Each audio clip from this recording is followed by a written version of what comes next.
जन जन के सेवक, गरीबों के मसीहा, आप सभी के दिलों पे राज करने वाले, आपके अपने चहेते, आपके अपने ग्राम पंचायत एक डेंगवा ब्लॉक खसराहा जिला सिद्धार्थ नगर से चल पड़े हैं विकास की ओर। विकास की गंगा बहाने प्रधान पद के कर्मठ, ईमानदार व जुझारू प्रधान पद के प्रत्याशी महेश चौधरी जी।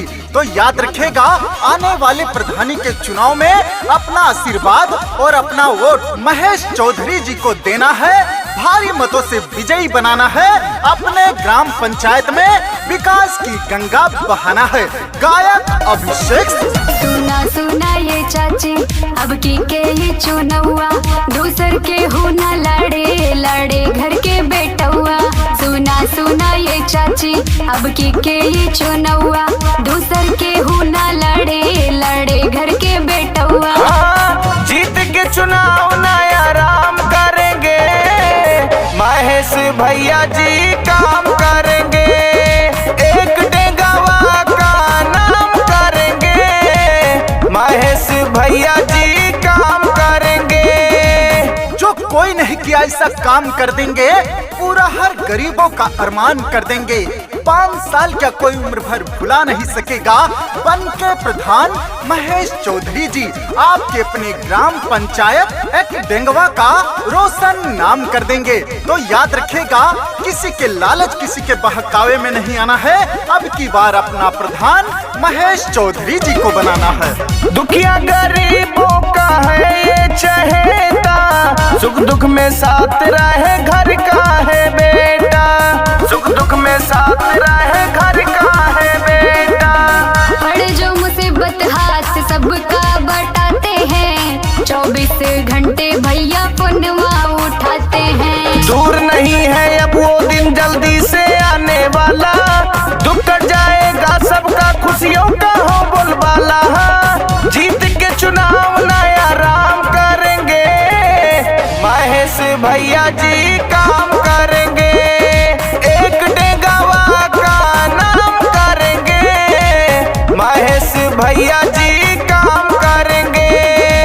महेश चौधरी जी जीतेंगे तो अच्छे दिन बीतेंगे। जी हाँ, महेश चौधरी जी का वादा है, जब मैं प्रधान बनूंगा तो अपने ग्राम पंचायत के लिए एक प्राइवेट बोलेरो एम्बुलेंस की व्यवस्था की जाएगी। गरीब बेटियों की शादी में 5100 रुपए की मदद की जाएगी और सभी के सुख दुख में हमेशा खड़े रहेंगे आपके चहेते महेश चौधरी जी। तो चाचा चाची, दादा दादी, भैया बहनी, अब की बार महेश चौधरी जी को जिताना है, अपना प्रधान बनाना है। नाली खड़ंजा RCC बनवाएंगे, जीतेंगे भैया विकास करवाएंगे, जीतेंगे भैया विकास करवाएंगे। जो भी कहते हैं भैया करके दिखाते, इसलिए गौआ के शेर कहाते।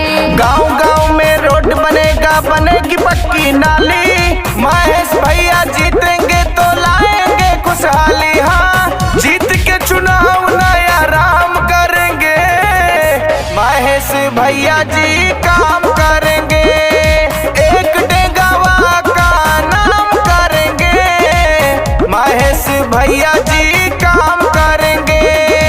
24 घंटे सभी का फोन उठाने वाले, गरीबों को दिल में बसाने वाले महेश चौधरी जी का वादा है, जब मैं प्रधान बनूंगा तो अपने ग्राम पंचायत में हर गली में पक्की सड़क बनवाने का काम करूंगा, पक्की नाली बनवाने का काम करूंगा, गरीबों को आवास देने का काम करूंगा, विधवा विकलांग वृद्धा पेंशन पात्रित व्यक्तियों तक पहुंचाऊंगा। सरकार द्वारा चलाई गई सभी योजनाओं को अपने ग्राम पंचायत में लाने का काम करूंगा, हर गरीब तक पहुंचाने का काम करूंगा। तो याद रखिए, सरकारी सुविधाओं का लाभ उठाना है तो महेश चौधरी जी को जिताना है। हर माँ का बेटा, बहनों के भाई, जनता की हक की ये लड़ते लड़ाई, जनता की हक की ये लड़ते लड़ाई। जो भी कहते हैं भैया करके दिखाते, इसलिए गौआ के शेर कहाते। अभिषेक सिंह हाथ जोड़ के सबसे यही कहते, भैया जी जनता के सेवक बन बैठे चहेते हैं, जीत के चुनाव नया राम करेंगे। महेश भैया जी काम